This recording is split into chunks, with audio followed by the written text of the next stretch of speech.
like everybody else, I'm very excited to be talking about the New Deal today.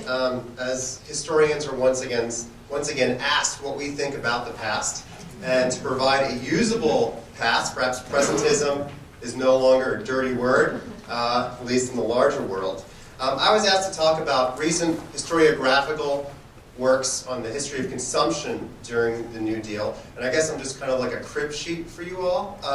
So I'm just going to provide a couple of books that I think are the best books of the current scholarship in the history of consumption New Deal, and then talk about the ways in which there's other work that's being done that's a different approach to the history of consumption during the New Deal that perhaps point in a different direction.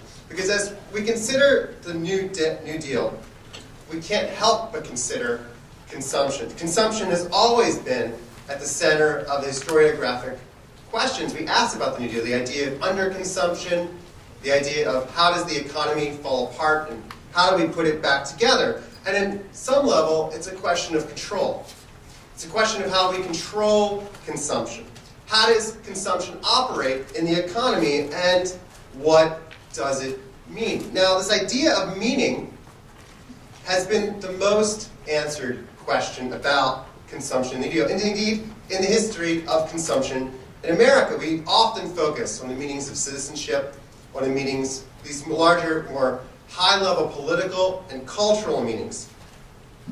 And I want to talk at first about a couple books that I think are the best books in understanding these kinds of questions relating to the New Deal, which are Charles McGovern's recent book, Sold American, and Meg Jacobs' book, Pocketbook Politics, which I hope you have all read. And in these books, as in so many books about consumption, there's two ways that people talk about consumers. Either when you're talking about the New Deal and consumption. So you either talk about, you look for things where consumers in the title, right? The consumers research or various government officials with consumer in their name, in their title of their office, or you take consumer groups as analogous on some level to labor unions, looking at consumer movements and the like. So I'm going to talk about this briefly.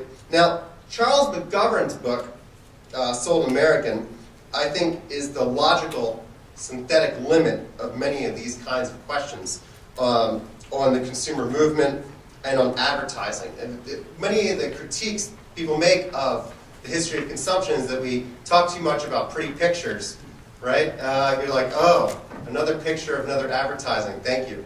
That doesn't add much. But he does a really fabulous job of connecting those images with how advertisers produce it, bringing us back into the most important advertising firms of the period, and in turn how those advertisers conceived of the market and conceived of the state and their role within American capitalism. I think it's just very great. It's very good, accessible arguments about the campaign of business to convince consumers that they ought not rise up, as Jennifer Klein was just talking about. Why is there no uprising?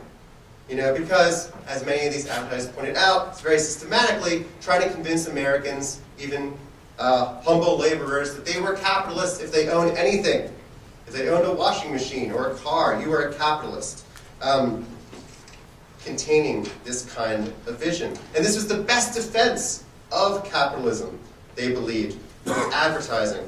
But he also talks about the consumer movement, as does Meg Jacobs, which are very important. Understanding the ways in which consumers organize themselves to criticize capitalism, organize themselves to criticize their place in society. And both Meg Jacobs and Charles McGovern do an excellent job, and it's hard to really conceive of anything additionally being written on this question of how consumers organize. Now, in Meg Jacobs' book, she does an extremely good job of connecting the high-level political connections between grassroots organizing and policymakers. And I think that's what's so best about it. The foundations of consumers research, which became eventually the Consumers Union, which eventually published Consumers Reports. This question, though, of information, this question of how choice is done is central to the study of consumption. And how is choice made? Now, in both of these books, There's a sense in which if people are provided with the right information, they'll make the right choices. If people are provided with the information they need, they'll make choices about what they should buy and how they should think about themselves. But I'm not entirely sure that that's accurate about how consumers operate, whether they have that degree of agency. Certainly advertisers don't think that at all. And I also question the ways in which both books tend to treat consumers' movements as if they were labor movements. When so rarely consumers outside of these organizations thought of themselves as such. They thought of themselves as laborers. They thought of themselves as housewives. They thought of these things that were not the same as an organic identity of consumption. And when you look at these consumer movements, to me at least, it's a rhetoric. Consumerism is a rhetoric with a patina of social science rather than organizing identity. This is not, after all, class-making. And while we want to struggle to understand what consumerism is, understand what the consumerism movement is during the New Deal, I just don't think it's the same. I don't think it's the same to set on equal terms consumers' research and the AFL and the CIO. Maybe I'm just an old leftist in this regard, thinking that labor matters and that labor unions are somehow different than consumers. I think the desire to set consumer history within the well-developed, well-understood, well-legitimated categories of labor history, I think we're missing a grand opportunity to develop new analytic tools, new periods, new understandings of what consumption means and its role within capitalism. And again, this isn't to say that these kinds of studies are not good. I think they're the best studies on consumption in the 1930s. But there's this other world, parallel to this world, which has to be studied as well. Understand where consumption is within capitalism and the state. And it's not to diminish this, but to assert its distinctiveness of consumer history. And I think we need to understand consumption not as analogous to working, but rather as a moment of capital itself, and the institutions that direct and invest that capital as a commodity, and how people in turn use those commodities. Now, books like the late Susan Porter Benson's book, Household Accounts, I think offer a corrective to this inclusive move, seeing consumption as part, seeing working class people as part of a broader consumer movement. It takes pains to insist, in fact, that working class people were pushed out of the broad consumer culture. Now, I kind of disagree with some of her findings, but I think her broader point, her broader analytic method about bringing how people actually used commodities, how everyday people treated commodities and thought about them, is where we need to go. Grounding it. Other works like Marina Moskowitz, A Standard of Living, puts actual operations of capitalism at the center of her narrative of consumption, I think, without sacrificing the importance of policy or technology or culture. Focusing on particular goods, she traces the world of retail and consumption surrounding them.